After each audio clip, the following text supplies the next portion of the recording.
नमस्कार, times of Swaraj में आप सबों का स्वागत है और मैं हूं संतोष सिंह।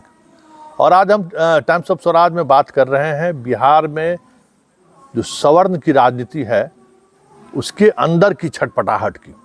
जी हाँ, छटपटाहट हम इसलिए कह सकते हैं कि इन दिनों एक अजीब तरीके का फेनोमेना सवर्ण पॉलिटिशियनों के अंदर देखा जा रहा है, चाहे वो किसी भी पॉलिटिकल पार्टी में क्यों ना हो। अपने अपने तरीके से उनका कसमकस देखने को मिल रहा है और एक अजीब तरीके की बेचैनी भी दिख रही है। शुरुआत याद होगा कि जगदानंद सिंह टीकाधारी के सहारे उन्होंने उस नैरेटिव को साधने की कोशिश की जिस नैरेटिव को लालू साधते रहे। बात आई, बात चली गई। फिर मौका मिला मनोज झा को, तो उसी नैरेटिव के सहारे वो भी कुछ साधने की कोशिश की है। बात महिला विधेयक को लेकर था, महिला आरक्षण विधेयक को लेकर था। उस दौर में उन्होंने एक ऐसी कविता कही कि वो ठाकुरों का स्वाभिमान जग गया, राजपूतों का स्वाभिमान जग गया। अचानक ये सुनील सिंह का स्वाभिमान तो जगा ही जगा हुआ है। ललन सिंह के भी स्वाभिमान को जगाने की कोशिश हो रही है। तो आखिर वजह क्या है? जब इन वजह पर आप गौर करेंगे ना, तो देखेंगे कि एक कसमकस जो है कि पीछे मीडिया की एक बड़ी ताकत खड़ी है।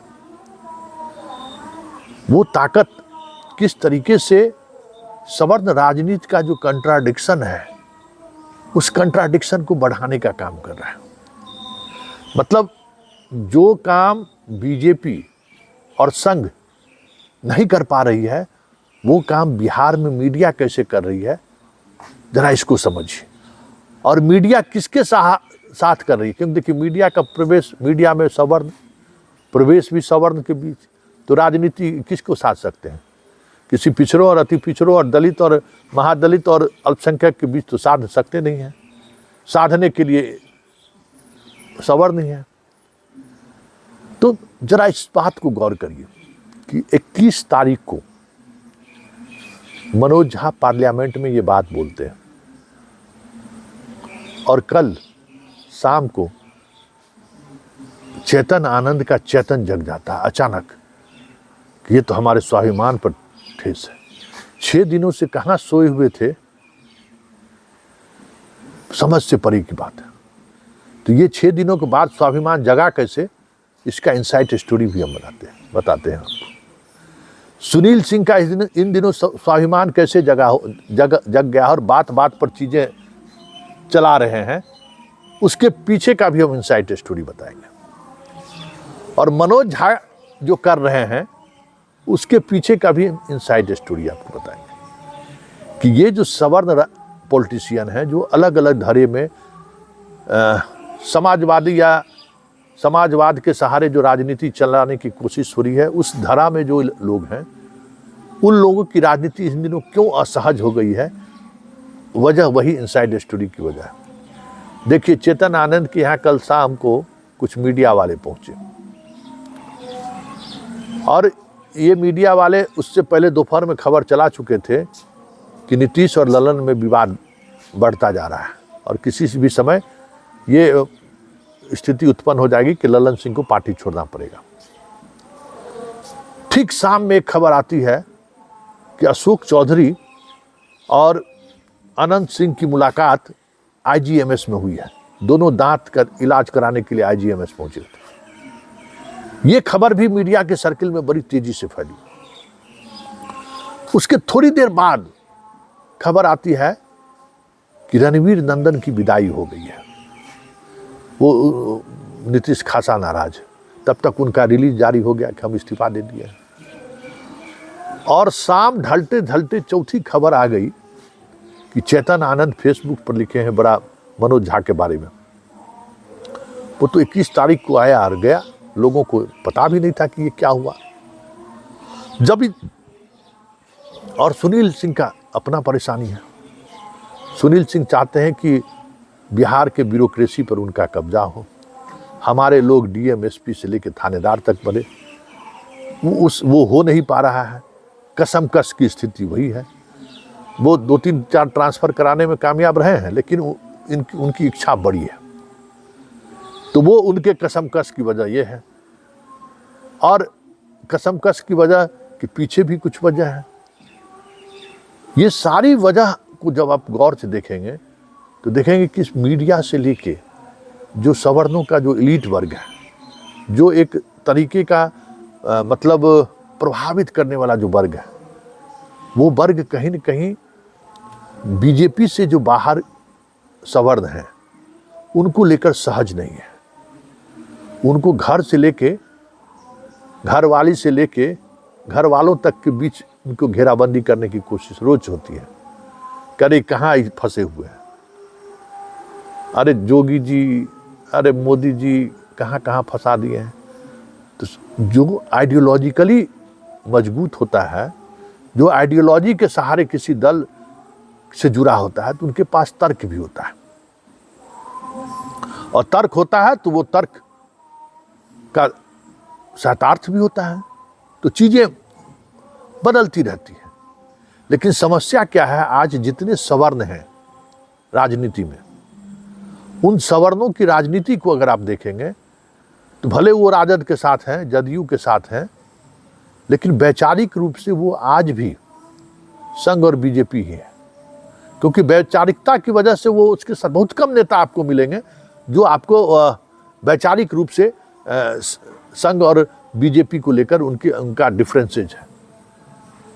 सुनील सिंह जैसे लोग हैं, उनका वैचारिक प्रतिबद्धता कुछ नहीं है। वो लालू प्रसाद के परिवार के प्रति समर्पित हैं। लालू प्रसाद परिवार को उन्हीं का वही समर्पण का भाव है।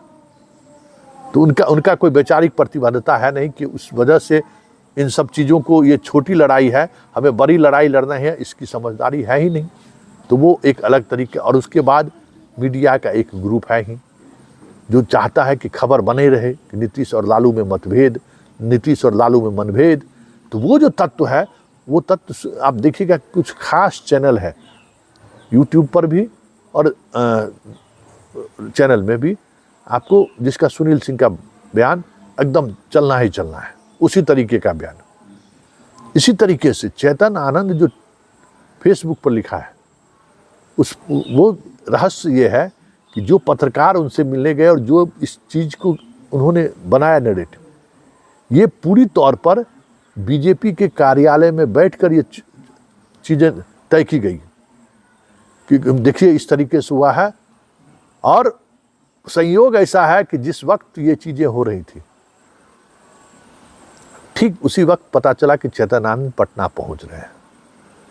बस एक चेतन आनंद ही एक ऐसा व्यक्ति था जो वैचारिक रूप से उस तरीके की प्रतिबद्धता न था न है कि ये इस लड़ाई में किसको फायदा होगा। बहुत अच्छा टूल पकड़ा गया। बस चेतन आनंद बयान से तलवार निकाल लिए हैं, चीज़ें चल रही हैं। क्योंकि हम राजपूत के ग्रुप में भी जुड़े हुए हैं, जो एक राजपूत का मीडिया का ग्रुप है, आम राजपूत पदाधिकारियों का ग्रुप है, सब जात का ग्रुप आजकल चलता है। भाई आप रहिए चाहे नहीं रहिए, आपको जोड़ देगा। तो आनंद लेते रहिए कि भाई चल क्या रहा है, ये ग्रुप में हो क्या रहा है। अगर चीज़ों को समझना है, आपके समाज में क्या घटित हो रहा है, तो जात के ग्रुप में अगर आप जुड़ गए हैं तो उसको चुपचाप वॉच करते रहिए कि क्या चल रहा है उसमें। तो आनंद मोहन, चेतन आनंद के इस बात के बाद अचानक शुरू हो गया, अरे देख लेंगे, ये कर देंगे, वो कर देंगे। तो बस हमको भाई एक हुआ कब भाई, ये तो आज की घटना भी नहीं है, ये कि इस तारीख को हुआ है, आज कैसे ही बुलबुला की तरफ बुलबुला रहा है। तो पता चला अच्छा प्लानिंग यहाँ से ऐसे होता है राजनीति में। तो ये सारी चीज़ें जो हैं, और बात मनोज झा का करिए। देखिए हम शुरू से कहते हैं, मेरा अंदर का इंट्यूशन कहता है कि मनोज झा संघ का स्लीपर सेल है। देखिए उसका लालू यादव की राजनीति वो नहीं साध रहे हैं, वो संघ को मौका दे रहे हैं बिहार में फलने फूलने का। अब आप देखिए कि आज के तारीख में भी अगर बात करें राजपूत के वोटिंग ट्रेंड का, तो बिहार में एकमात्र जाति राजपूत ही है जो अभी भी बहुत सारे मनभेद के बावजूद भी आरजेडी को अगर किसी गांव में 10 वोट भी मिलता है तो वो आज भी है, 10 वोट भी है, उसका कोई राजनीतिक लाभ नहीं है। लेकिन वैचारिक रूप से बीपी सिंह के जमाने से जो लोग जुड़े वो आज भी जुड़े हुए हैं। इसी तरीके से नीतीश कुमार के साथ जो राजपूत जुड़ा वो आज भी जुड़ा। वोटर की बात कर रहे हैं हम, नेता की बात नहीं कर रहे, हम वोटर की बात कर रहे हैं। जो जुड़ा वो आज भी है, चाहे संख्या 2 ही एक गांव में क्यों ना हो।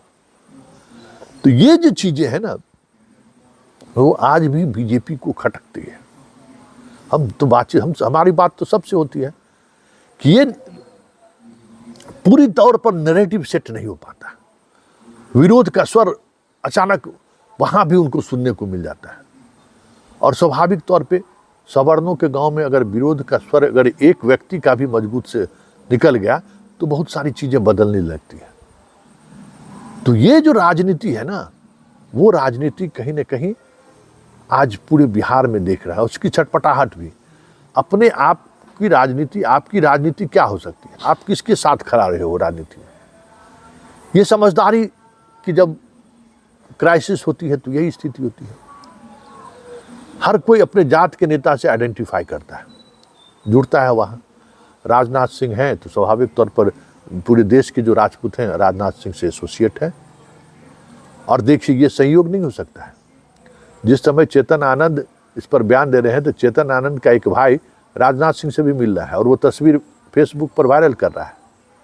तो ये सारी चीजें चल रही हैं इस स्तर पर। और जब लड़ाई इतने बड़े स्तर पर होने को है तो ये सारी चीजें होनी ही है। उसमें कभी मीडिया, कभी ब्यूरोक्रेसी, तो कभी समाज के प्रबुद्ध वर्ग इन्फ्लुएंस करते हैं, प्रभावित करने की कोशिश करते हैं। उस वक्त आपके अंदर वैचारिक रूप से आप कितने मजबूत हैं उसी पर आपकी प्रतिबद्धता टिक सकती है। तो आज के सवर्ण राजनीति में बिहार की स्थिति ये है कि वैचारिक रूप से न संघ के प्रति वो जिम्मेवार है, न वैचारिक रूप से वो आज समाजवादियों के प्रति सहमत है, मतलब समाजवादियों के साथ है। मतलब वैचारिक शून्यता के दौर से सवर्ण राजनीति चल रही है। और जब वैचारिक शून्यता की राजनीति चलेगी तो फिर आप समझ सकते हैं कि इसी तरीके की चीजें आपको देखने को मिलेगी। क्योंकि एक दौर था जब सवर्ण वैचारिक प्रतिबद्धता के साथ या तो संघ और बीजेपी के साथ जुड़े हुए थे या समाजवादियों के साथ जुड़े रहते थे या कांग्रेस के साथ जुड़ते थे। एक वैचारिक प्रतिबद्धता होती थी, लाभ और हानि उसमें नहीं होता था। लेकिन आज के तारीख में लाभ और हानि ही सर्वोपरि है, वैचारिक प्रतिबद्धता कहीं न कहीं दूर चला गया है। तो ये जो क्राइसिस आप दिख रहा है सवर्ण राजनीति की अलग अलग तरीके से, सुनील सिंह की राजनीति सिर्फ डीएम एसपी की पोस्टिंग तक सीमित है। चेतन आनंद सहज इस बात को, अब बताइए एक खबर चल गई कि लालू यादव के यहाँ 10 मिनट तक आनंद मोहन खड़े रहे। पूरी तौर पर हम कन्फर्म होने की कोशिश किए, कन्फर्म हुए कि ऐसी कोई खबर ही नहीं है। तो जो ये तत्व है कि आनंद मोहन के रहते हुए राजपूत मतदाताओं में टूट ला सकता है आनंद मोहन, कुछ भी कर लीजिए, हर गांव में 2-3 आनंद मोहन के ऐसे पक्के समर्थक हैं जो आपकी पूरी रणनीति को फेल कर सकता है। तो आनंद मोहन पर कैसे घेराबंदी करें। शुरुआती दिनों में हाई कोर्ट और सुप्रीम कोर्ट में जो हो रहा है उसके सहारे भी आनंद मोहन को दबाने की कोशिश हुई, उसमें वो नहीं दबे। तो अब इस इमोशनल कार्ड खेला गया है, एक अलग तरीके की नैरेटिव खेली गई है, उसमें चेतन आनंद घेरे में आ गए। तो अब लड़ाई कहाँ पहुंच गई है आप देख लीजिए। और मनोज झा जिस अंदाज में अपनी बात को रखा है, ये बात समझ लीजिए कि हम बार बार कहते हैं कि मनोज झा संघ के स्लीपर सेल हैं। वो आज न कल बीजेपी में शामिल होंगे, ये भी बात तय मानिए।